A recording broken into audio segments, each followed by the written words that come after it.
This piece is by Mark Frank and read by Automated Voices. Welcome. Today, right here and now, we're opening our narrative mediation guide for the Perplexed. And without further ado, we're cutting straight to the heart of the matter, because this isn't just about resolving conflicts. It's about how we understand ourselves, our relationships, and the stories that shape our lives. This video is the first in a new playlist we're calling DIY Narrative Mediation. It's for anyone outside the field who wants a clear, simple discussion of the ideas behind this paradigm shift in conflict resolution going on in our lives.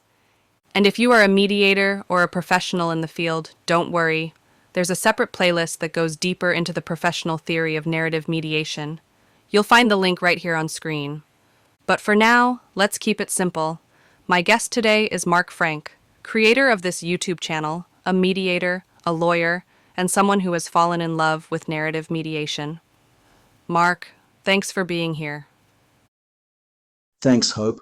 I'm really looking forward to starting this conversation. Since this is our first episode, let's start with you. What drew you into this world of mediation and narrative? Well, I studied law back in the late 70s, and the way it was taught then, it felt almost like biology. Law was treated as if it were a natural phenomenon, something that just was. Legislators were these quasi-sages, judges their interpreters, and conflict itself was seen almost like hysteria, something to be controlled, managed, and brushed aside.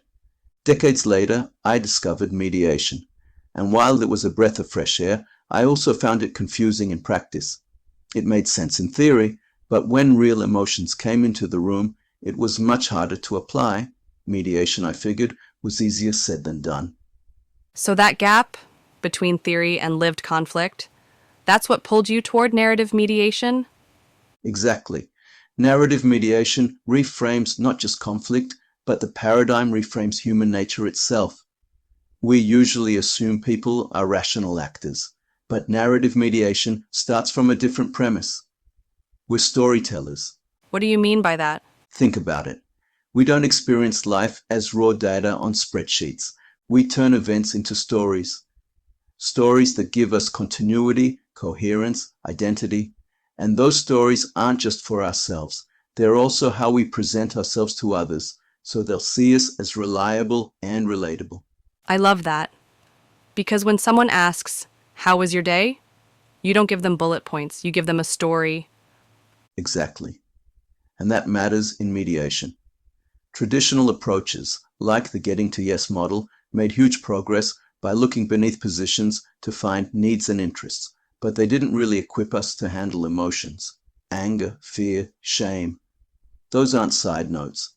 In the narrative paradigm, they are key to the story. Narrative mediation helps us take those emotions seriously and even work with them. Do you have a story that illustrates this? Sure.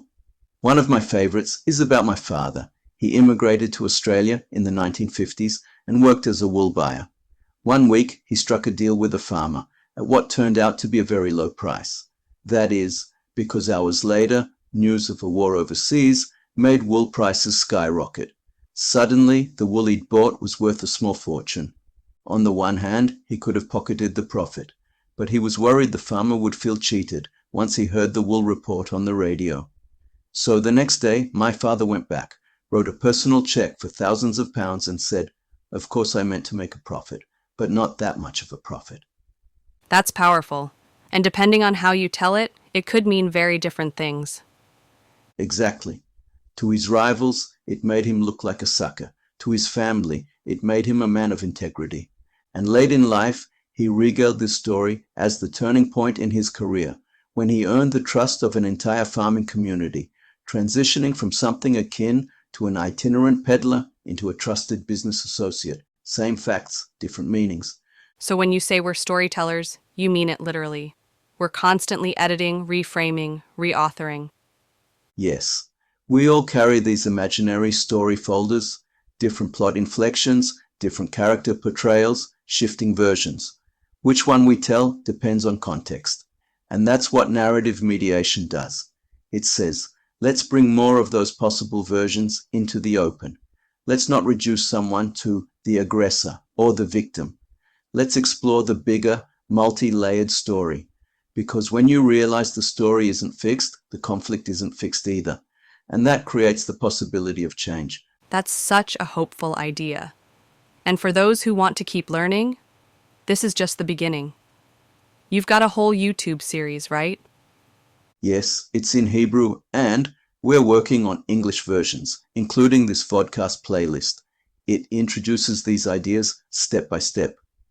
From the paradigm shift we've talked about today, into getting a handle on these elusive paradigm shifts and how narrative mediation gives us tools to shift those stories. So stay with us and click through to the next video in the series, further along into this journey. Thanks, Hope. I'm really glad we could start here. This is DIY Narrative Mediation, where we learn to change the stories we live in.